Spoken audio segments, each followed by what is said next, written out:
As Jesus was leaving the temple grounds, the disciples pointed out to him the various temple buildings. But he responded, "Do you see all these buildings? I tell you the truth, they will be completely demolished. Not one stone will be left on top of another."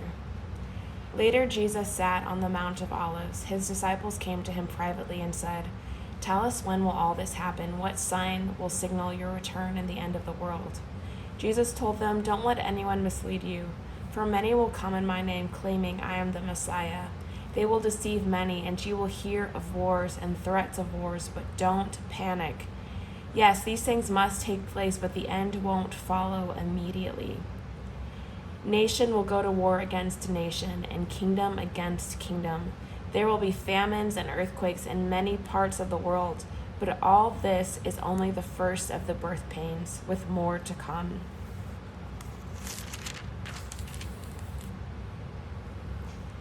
Then you will be arrested, persecuted, and killed. You will be hated all over the world because you are my followers, and many will turn away from me and betray and hate each other. And many false prophets will appear and will deceive many people. Sin will be rampant everywhere, but the love of many will grow cold. But the one who endures to the end will be saved, and the good news about the kingdom will be preached throughout the whole world, so that all nations will hear it, and then the end will come. The day is coming when you will see what Daniel the prophet spoke about, the sacrilegious object that causes desecration standing in the holy place. Reader, pay attention.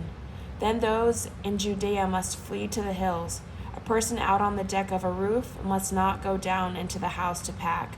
A person out in the field must not return even to get a coat. How terrible it will be for pregnant women and for nursing mothers in those days. And pray that your flight will not be in winter or on the Sabbath, for there will be greater anguish than at any time since the world began. And it will never be so great again. In fact, unless that time of calamity is shortened, not a single person will survive, but it will be shortened for the sake of God's chosen people, of God's chosen ones. Then if anyone tells you, "Look, here is the Messiah," or "There he is," don't believe it. For false messiahs and false prophets will rise up and perform great signs and wonders so as to deceive, if possible, even God's chosen ones. See, I have warned you about this ahead of time. So if someone tells you, "Look, the Messiah is out in the desert," don't bother to go and look. Or, "Look, he is hiding here," don't believe it. For as the lightning flashes in the east and shines to the west, so it will be when the Son of Man comes. Just as the gathering of vultures shows there is a carcass nearby, so these signs indicate that the end is near. Immediately after the anguish of those days, the sun will be darkened, the moon will give no light, the stars will fall from the sky, and the powers in the heavens will be shaken. And then at last the sign that the Son of Man is coming will appear in the heavens, and there will be deep mourning among all the peoples of the earth.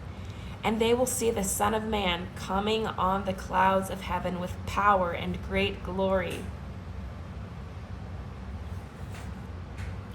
And he will send out his angels with the mighty blast of a trumpet, and they will gather his chosen ones from all over the world, from the farthest ends of the earth and heaven. Now learn a lesson from the fig tree.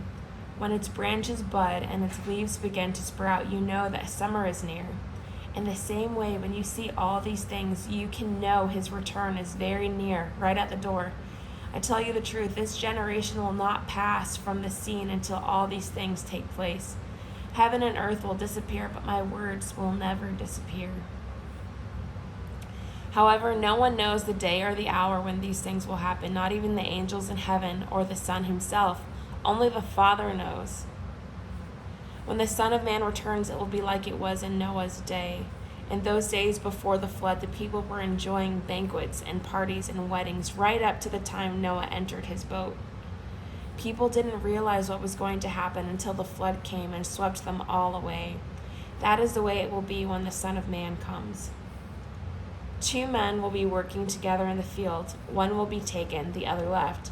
2 women will be grinding flour at the mill. One will be taken, the other left.